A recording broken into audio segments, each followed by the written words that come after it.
الحمد لله نحمده ونستعينه ونستغفره ونؤمن به ونتوكل عليه ونعوذ بالله من شرور أنفسنا ومن سيئات أعمالنا من يهده الله فلا مضل له ومن يضلله فلا هادي له ونشهد أن لا إله إلا الله وحده لا شريك له ونشهد أن سيدنا ونبينا مولانا محمدا عبده ورسوله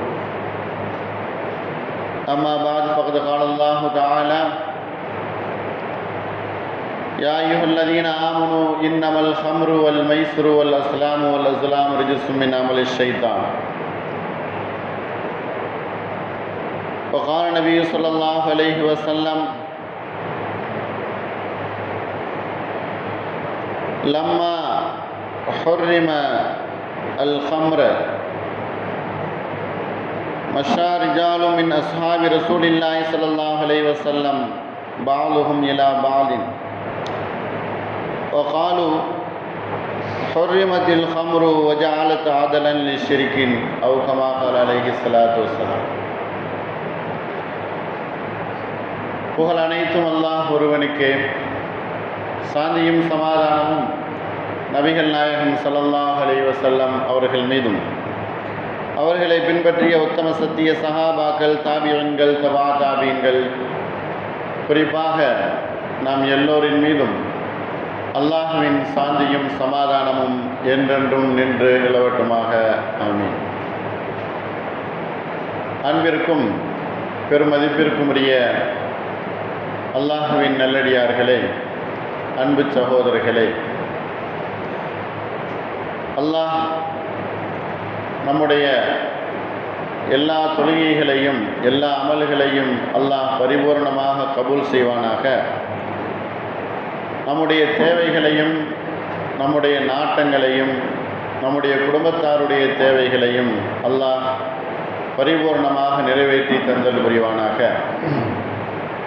நம்முடைய வீடுகளில் இருக்கக்கூடிய சுபகாரியங்கள், நல்ல நிகழ்ச்சிகள், கடமைகளை அல்லாஹ் நாம் எல்லோருக்கும் சரியான முறையில் நிறைவேற்றி தந்தல் புரிவானாக. ஆமீன். அன்பானவர்களே, நம்ம எல்லாம் ஒரு மகிழ்ச்சிகரமான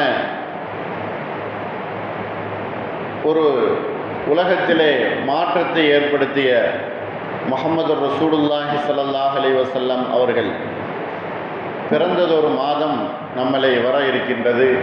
ரபியுல் அவ்வல் என்று சொல்லக்கூடிய அடுத்த மாதம். நபி அவர்களை பற்றி பேசணும், ஸல்லல்லாஹு அலைஹி வஸல்லம் அவர்களுடைய வாழ்க்கையை நம்முடைய வாழ்க்கையாக நடைமுறைப்படுத்தணும். அவர்கள் கூறி சென்ற, அவர்கள் செய்து சென்ற அனைத்து காரியங்களையும் நம்முடைய வாழ்க்கையினுடைய முக்கிய அங்கமாகவும் அம்சமாகவும் நாம் ஆக்கிக்கொள்ள வேண்டும். அதற்குத்தான் இப்படி வருடாதோறும் நபி அவர்களுடைய பிறந்ததொரு மாதமும் பிறந்ததொரு நாளும் வந்து கொண்டிருக்கிறது. அன்பானவர்களே, அல்லாஹ்வின் நல்லடியார்களே, எத்தனையோ உலகத்தில் காரியங்களை சாதித்து சென்றிருக்கிறார்கள் முஹம்மது ரசூலுல்லாஹி ஸல்லல்லாஹு அலைஹி வஸல்லம்.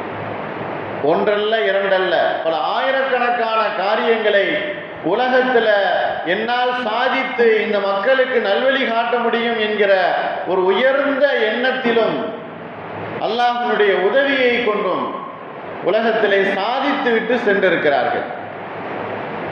அதில் ஒரு சில விஷயங்களை மட்டும் நாம் பகிர்ந்து கொள்வோம்.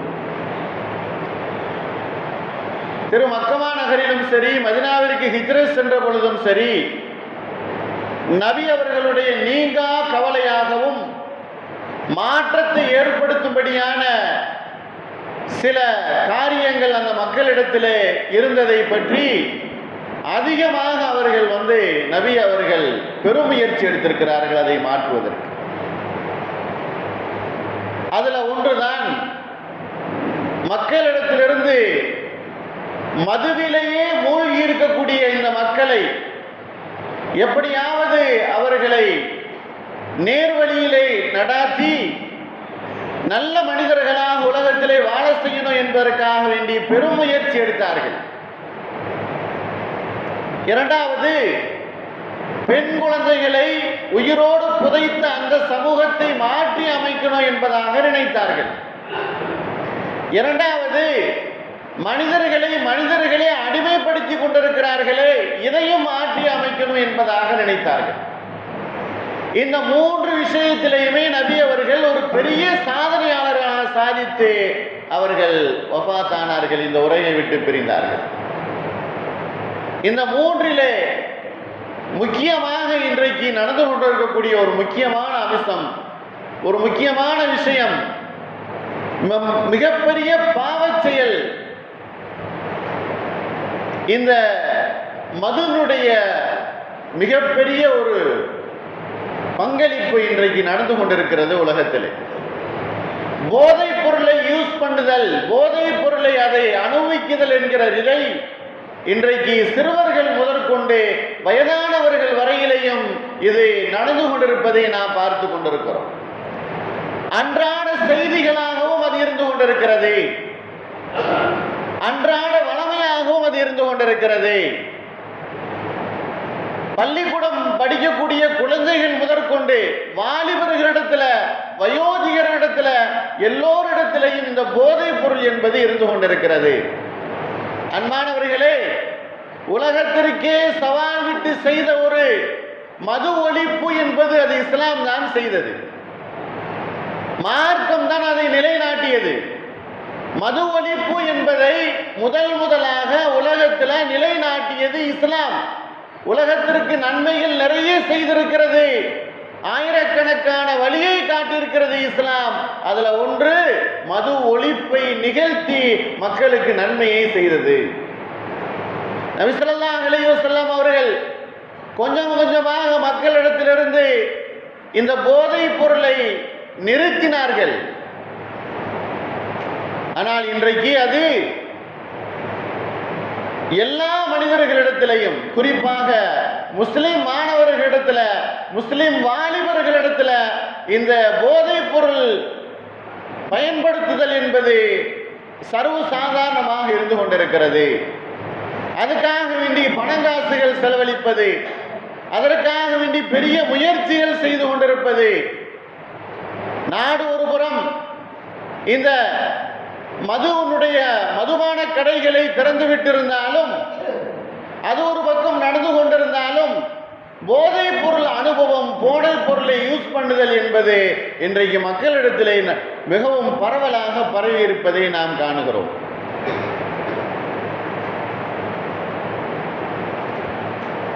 மது மட்டுமல்ல, போதைப் பொருள்கள் எதெல்லாம் இருந்து கொண்டிருக்கிறதோ அவைகள் அனைத்தையுமே இஸ்லாம் தடை செய்தது, எல்லாத்தையுமே தடை செய்திருக்கிறது.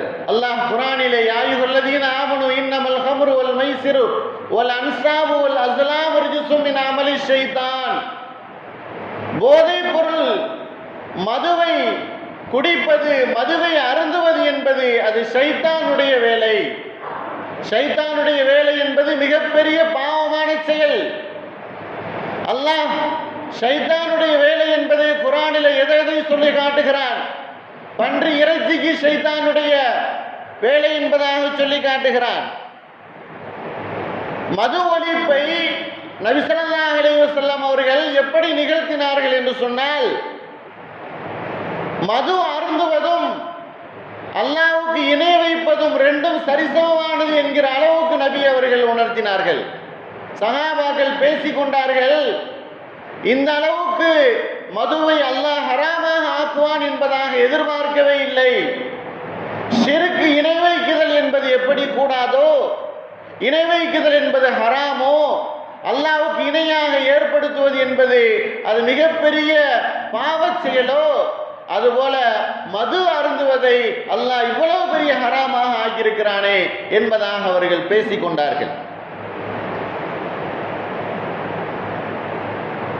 மது அருந்துதல் என்பது ஒரு பெரிய கிரிமினல் குற்றம், அது மிகப்பெரிய குற்றச் செயல், பாவச் செயல். ஒரு முஸ்லிம் மது அருந்துவிட்டான் என்று சொன்னால், நபி அவர்களுடைய காலத்திலேயே, அதற்கு பின்னால் வந்த ஹலீஃபாக்களுடைய காலத்திலேயும் யாரெல்லாம் மது அருந்துகிறார்களோ அவர்களுக்கு 40 சவுக்கடியை அவர்கள் நிகழ்த்தி இருக்கிறார்கள். இது குற்றச் செயல், இது தண்டனைக்குரிய செயல்.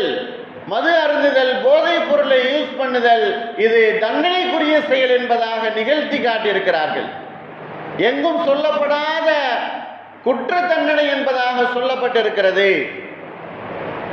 இதை நாம் ஏன் இவ்வளவு வற்புறுத்தி இதை நாம் பேசுகிறோம் என்று சொன்னால், இன்றைக்கு மதுவினால் எவ்வளவு பெரிய பிரச்சனைகள் உண்டாகிறது, எவ்வளவு பெரிய பாதகங்கள் ஏற்படுகிறது, எவ்வளவு பெரிய உயிர் இழப்பு ஏற்படுகிறது, எவ்வளவு பெரிய பிரச்சனைகள் ஏற்படுகிறது மதுவினால். சமூகத்துக்கு அது கேடான ஒரு விஷயமாக கருதப்படுகிறது. தனி மனிதனுடைய கேடல்ல அது. ஒரு மனிதன் மது அருந்துகிறான், தனி மனித கேடல்ல, சமூகத்துக்கே அது கேடு, சமூகத்தினுடைய நிலைக்கு அது கேடானது, இந்த உம்மத்துக்கே அது மிகப்பெரிய கேடான வழியாக இருந்து கொண்டிருக்கிறது. சமூகம் காக்கப்படணும் என்று சொன்னால் மதுவிலிருந்து இந்த மக்களை விடுவிக்க வேண்டும். அரசாங்கமே, கவர்மெண்டே அதை குடிப்பதற்கும் வாங்குவதற்கும் அனுமதி கொடுத்திருக்கும் போது இந்த மக்களை எப்படி தடுப்பது? அதனுடைய தடுக்குதல், அதனுடைய ஹராம் என்பது எப்படி அது கூடும்? அதற்காக வேண்டிதான் இன்றைக்கு எல்லா இடங்களிலேயும் மதுபான கடையை அடைக்க சொல்லி மிகப்பெரிய போராட்டங்கள் ஏற்படுத்தப்பட்டு கொண்டிருக்கிறது. இஸ்லாம் அதற்கு அனுமதி கொடுக்கிறது. மதுக்கு எதிராக எங்கெங்கெல்லாம் போராட்டங்கள் செய்யப்படுகிறதோ அது துணையாக இருந்து அவர்களுக்கு சப்போர்ட் செல்லுங்கள், அவர்களுக்கு சப்போர்ட் பண்ணுங்கள். இன்றைக்கு உலகத்தில் ஒரு மனிதன் சம்பாதிக்கிறான் அப்படின்னு சொன்னா அவன் முழுவதுமாக தன்னுடைய குடும்பத்திற்கு ஏதோ கால்வாசி அல்லது 10% கொடுத்துட்டு அனைத்தையும் அந்த போதைப் பொருளுக்காக வேண்டி அவன் செலவு செய்கிறான். எத்தனை குடும்பங்கள் பிரிந்து வந்திருக்கிறது, எத்தனை குடும்பங்களை நாம் சொல்ல முடியும்? ஒரு பெண் தலாக்கு கேட்கிறார். என்ன காரணம்? 18 வருடங்களாக ஆகிவிட்டது. முஸ்லிம் பெண்மணி 18 வருடங்கள் வாழ்ந்ததற்கு பின்னால கணவனிடத்தில் வாழ முடியாது, தலாக்கு கொடுங்க என்பதாக கேட்கும் பொழுது காரணத்தை சொல்லுகிறார். என்னுடைய பிள்ளைகள் எல்லாம் சின்ன பிள்ளைகளாக இருந்தார்கள், தினந்தோறும் மது அருந்தி விட்டு வருவார், சகித்து கொண்டேன், பொறுத்து கொண்டேன். இன்றைக்கு என்னுடைய பெண் பிள்ளைகள் எல்லாம் வளர்ந்து ஆளாகிவிட்டது. இவர் மது போதையிலே வரும் பொழுது என்னுடைய குழந்தைகளிடத்திலே தகாத முறையிலே நடந்து கொள்வாரோ என்கிற பயத்தால் எனக்கு வந்துவிட்டது, எனக்கு பயம் வந்துவிட்டது. ஆகையினால் நான் வாழவே முடியாது இவருடன் சேர்ந்து. அன்பானவர்களே, இது ஒரு மனிதனுடைய குடியை கெடுப்பதல்ல, சமூகத்தினுடைய எல்லா நிலைக்கும் எல்லா தவறான காரியத்திற்கும் இது ஆளாகி விடுகிறது. அன்பானவர்களே, மனிதர்கள் யோசிக்கணும், அது இஸ்லாமிய சகோதரர்கள் யோசிக்கணும், இஸ்லாமிய இளைஞர்கள் யோசிக்கணும். அல்லாஹ் எதற்காக வேண்டி இதை தடை செய்திருக்கிறார்? உம்முல் கபாயிர் என்பதாக சொல்லப்படும். இதுதான் எல்லா பாவ செயல்களுக்கும் முதன்மையானது என்பதாக சொல்லப்படுகிறது. எத்தனை சம்பவங்கள் தினந்தோறும் பேப்பரிலே நாம் பார்க்கிறோம். குடித்துவிட்டு பெண்களை பலாத்காரம் செய்து கொலை செய்தான்.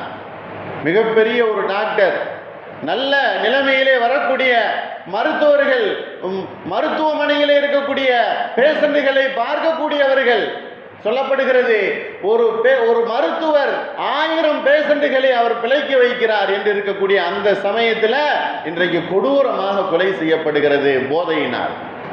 அதனுடைய பின்னணி என்ன? போதைப் பொருளை யூஸ் பண்ணுவதனால். கண்ணியமாக இருக்கக்கூடிய மருத்துவர்கள், கண்ணியமாக இருக்கக்கூடிய ஆசிரியர்கள், கண்ணியமாக இருக்கக்கூடிய வழக்கறிஞர்கள் அனைவருமே இதற்கு மிகப்பெரிய பலிகடாக ஆகிறார்கள்.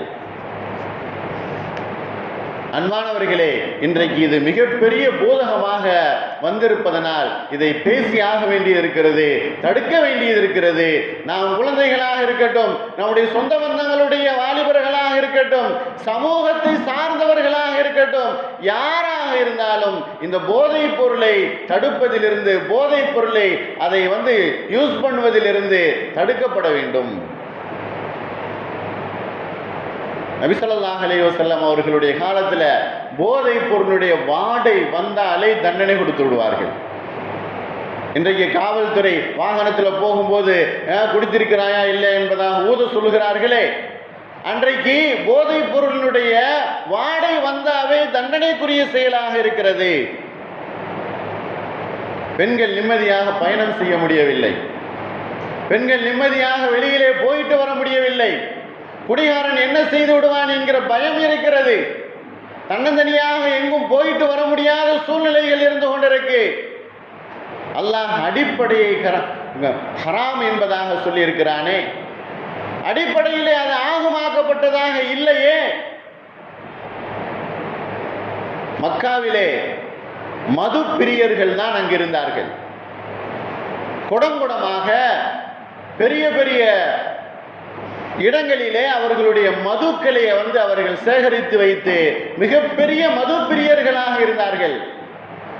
அன்பானவர்களே, எப்போ குர்ஆனுடைய ஆயத்து அது ஹராம் என்பதாக இறங்கியதோ அதிலிருந்து முற்றிலுமாக அவர்கள் வெளிப்பட்டார்கள். அதிலே நாம் பயன்படுத்தவே கூடாது என்கிற முடிவுக்கு வந்தார்கள். இன்றைக்கு சர்வசாதாரணமாக மது அருந்துவதை நிறுத்தி விடுங்க அப்படின்னு சொன்னா எப்படிங்க உடனே நிறுத்த முடியும்? சாத்தியம் இல்லையே. அன்பானவர்களே, அல்லாஹ் எதை ஹராமாக ஆக்கியிருக்கிறானோ அதுல எந்த ஒரு நன்மையும் இல்லை. அல்லாஹ் எதை ஹராமாக ஆக்கியிருக்கிறானோ அதுல எந்த ஒரு பண்பாடும் இல்லை. அல்லாஹ் எதை ஹராமாக ஆக்கியிருக்கிறானோ அது உடலுக்கு ஆரோக்கியமும் இல்லை. அல்லாஹ் ஹராமாக ஆக்கியதிலே எந்த ஒரு நன்மையும் எதிர்பார்க்கவே முடியாது.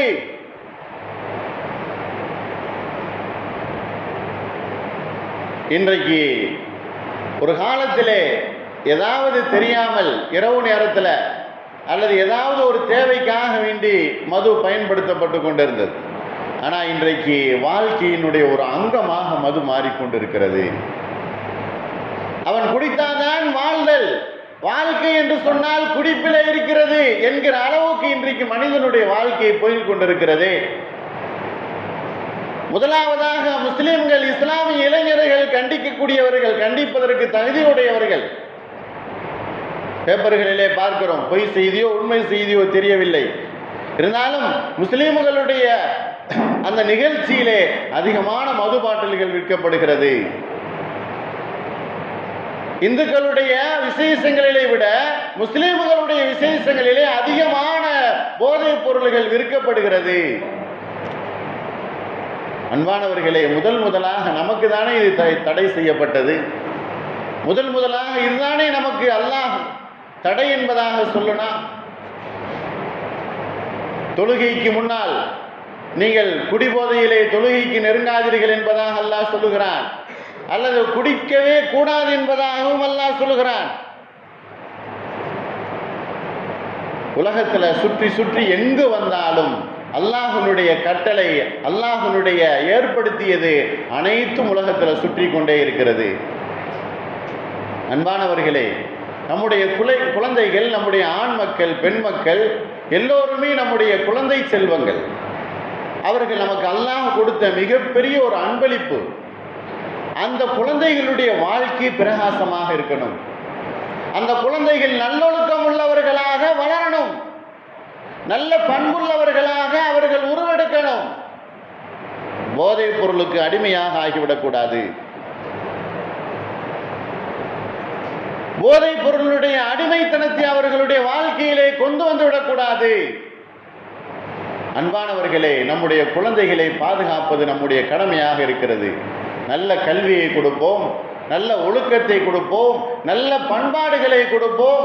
அவர்கள் அழிந்து போகாமல் இருப்பதற்கு, நாசமாகி போகாமல் இருப்பதற்கு எல்லா வழிகளையும் அவர்களுக்கு நாம் செய்து கொடுப்போம்.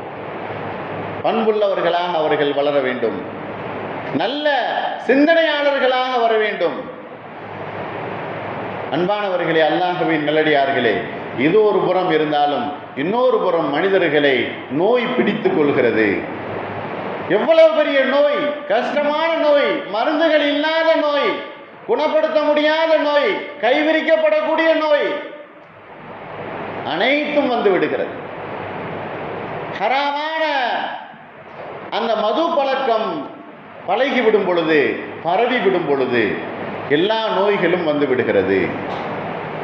குறைந்த வயதிலே மவுத், 25 வயது 30 வயது ஆகவில்லை, மவுத் வந்து விடுகிறது. அன்பானவர்களே, ஏற்கனவே சாப்பிடக்கூடிய அனைத்து பொருள்களும் பாய்சனாக மாறிவிட்ட இந்த சமயத்தில் இந்த போதைப் பொருள்களையும் நாம் யூஸ் பண்ணும்போது இந்த சமூகத்தினுடைய நிலை எப்படி நின்று போய்விடும்? வளர்க்க வேண்டுமா இல்லையா? இந்த குழந்தைகளை நாம் உருவெடுக்க செய்ய வேண்டுமா இல்லையா? போதைப் பொருளை நாம் அனுபவித்து நம்முடைய உடலையும் உரலையும் நாசப்படுத்தி உயிரை போக்கக்கூடிய நிலை இருந்து கொண்டிருக்கிறது. கவனத்தில் எடுக்க வேண்டும். இது பாவச் செயல் என்பதை மனிதர்களுக்கும் வாலிபர்களுக்கும் புரிய வைக்க வேண்டும். எங்கேயோ ஒரு இடத்துல ஏதோ ஒரு விற்கப்படுகிறது என்பதற்காக வேண்டி இன்றைக்கு இது பாவம் இல்லை, இது சர்வசாதாரணமாக ஆயிடுச்சு, இது நாகரீகம், இது மேலை நாட்டில் வந்துவிட்ட ஒரு அட்வான்ஸாக வரக்கூடிய விஷயம், இதை யூஸ் பண்ணலாம் அப்படிங்கிற நிலைமைக்கு வந்துவிட்ட இந்த சமூகத்தை, இது பாவச் செயல், மிகப்பெரிய குற்றம். இது எவ்வளவு பெரிய பாவச் செயல்! அல்லாஹ் இந்த பாவத்திற்கு தன்னுடைய தௌபாவை கொண்டு மன்னிப்பதை தவிர வேறொன்றும் இல்லை. உலகெங்கிலும் பரவி இருக்கக்கூடிய இந்த போதைப் பொருள் யூஸ் பண்ணுவதை அனுபவிப்பதை விட்டும் நாம் கவிழ்ந்திருக்க வேண்டும். மக்களை நேர்வழிப்படுத்த வேண்டும். சமூகத்தினுடைய முன்னோடிகள் இதற்கு பொறுப்புதாரியாக இருந்து கொண்டிருக்கிறார்கள்.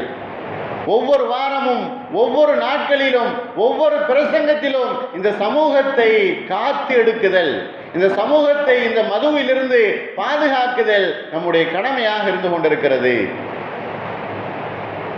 பழக்க வழக்கங்களிலே ஏற்பட்டுவிட்ட இந்த அனுபவங்கள், இந்த போதைப் பொருளை யூஸ் பண்ணக்கூடிய நிலை, இதையெல்லாம் நாம் நம்முடைய குழந்தைகளிடத்திலிருந்து கவனிக்க வேண்டும். சர்வசாதாரணமாக இன்றைக்கு பள்ளிக்கூடம் படிக்கக்கூடிய குழந்தைகளிடத்திலே போதைப் பொருள், சின்ன சின்ன பொருள்களை வைத்து யூஸ் பண்ணுவதற்காக வேண்டி நிறைய முயற்சிகளும் செய்யப்படுகிறது. பள்ளிக்கூடங்களில் அந்த பொருள்களை அவர்களிடத்தில் கொடுத்து கொஞ்சம் கொஞ்சமாக பழகி கொள்ளுங்கள் என்பதாக சொல்லப்படுகிறது. இதில் நாம் கவனம் செலுத்த வேண்டும். நமது குழந்தைகள் பள்ளிக்கூடத்திற்கு செல்லுகிறது, 10வது 11வது 12வது படிக்கிறார்கள். அவர்கள் எப்படியாவது போயிட்டு வீட்டுக்கு வரட்டும் என்பதாக நாம் விட்டுவிட முடியாது. அங்கு பழகக்கூடிய அந்த பழக்கங்கள் தான் மிகப்பெரிய அளவிலே போதைப் பொருளை யூஸ் பண்ணக்கூடிய நிலைமை ஏற்பட்டு விடுகிறது. அன்பானவர்களே, அந்த உம்மத்திடத்திலே நபி ஸல்லல்லாஹு அலைஹி வஸல்லம் அவர்கள் கவலைப்பட்டார்கள். இந்த மதுவின் மூலமாக ஏற்படக்கூடிய மிகப்பெரிய மோசடியை அவர்கள் தடுக்கணும் என்பதாக ரசூலுல்லாஹி ஸல்லல்லாஹு அலைஹி வஸல்லம் அவர்கள் பெரும் முயற்சி எடுத்தார்கள், வெற்றி கொண்டார்கள். தெருவெல்லாம் மதுவாக ஓடியது, தூக்கி கொட்டினார்கள். மதுவாக அது ஆறாக ஓடியது. ஹராம் என்று சொல்லப்பட்ட போது இன்றைக்கு ஒவ்வொரு வாரமும் ஒவ்வொரு பத்திரிகைகளிலும் ஒவ்வொரு இஸ்லாமிய இதழ்களிலேயும் இந்த மது ஹராம் ஹராம் என்பதாக சொல்லி பேசப்படுகிறது, காதுகளிலே ஒலிக்கிறது. ஆனால் அது உரம் கேட்டுவிட்டு இதை மதுவை அருந்தக்கூடிய, அதை யூஸ் பண்ணக்கூடிய இளைஞர்கள் இருந்து கொண்டுதானே இருக்கிறார்கள். சமூகத்தினுடைய கவலை நமக்கு அவசியமாக இருந்து கொண்டிருக்கிறது. ஆகையினால் அன்பானவர்களே, அல்லாஹ்வின் நல்லடியார்களே, கவலையுற்று நான் சொல்லுகிறேன், இன்றைக்கு சமூகத்தை பாதுகாப்பது அந்த போதையினுடைய பொருளிலிருந்து வெளியேற்றி வந்தால்தான் நமது குழந்தைகளை நல்ல முறையிலே நல்ல பதவிகளுக்கும் நல்ல உயர்வான அதிகார பதவிகளுக்கும் நாம் கொண்டு வர முடியும், படித்த ஆளாக்கி. அதில் எப்பொழுது அவர்கள் மூழ்கி விட்டார்களோ படிப்பை எதிர்பார்க்க முடியாது, பதவியை எதிர்பார்க்க முடியாது, அதிகாரத்தினுடைய பதவி நம்மிடத்தில் இல்லாமல் போயிடும். இன்றைக்கு எத்துணை வக்ஃபு சொத்துகள் நம்மளை விட்டும் போய் இன்றைக்கு நாம் அதை அனுபவிக்க முடியாமல் இருந்து கொண்டிருக்கிறோம். உலகத்தில் இருக்கக்கூடிய இந்த இந்தியாவில் இருக்கக்கூடிய வக்ஃபு சொத்துகள் அனைத்தையும் நாம் ஒன்று சேர்த்து அதிலிருந்து ஒரு இன்கம் எடுத்தோம் அப்படின்னு சொன்னால் இந்த குழந்தைகளை எல்லாம் ஃப்ரீயாக படிக்க வைத்து நல்ல ஒரு பதவியிலே அமர செய்ய முடியும். எல்லாம் அழிந்து போய்விட்டது, அதுவும் நாம் தான் காரணம். ஆகையினால் அன்பானவர்களே, அல்லாஹ்வின் அடியார்களே, ஹராமான செயல்களை செய்வதை விட்டும் ஹராமான செயல்களிலே ஈடுபடுவதை விட்டும் இந்த சமூகத்தையும் இந்த இளைஞர்களையும் இந்த சிறுவர்களையும் அல்லாஹ் முழுமையாக பாதுகாத்து நல்ல அருளுக்குரிய சமூகமாக வல்ல ரஹ்மானம் எல்லோரையும் ஆக்கி அருள் புரிவானாக. வாஹிரு தாவானான் அல்ஹம்துலில்லாஹி ரப்பில் ஆலமீன். அஸ்ஸலாமு அலைக்கும் வரஹ்மத்துல்லாஹி வபரகாத்துஹு.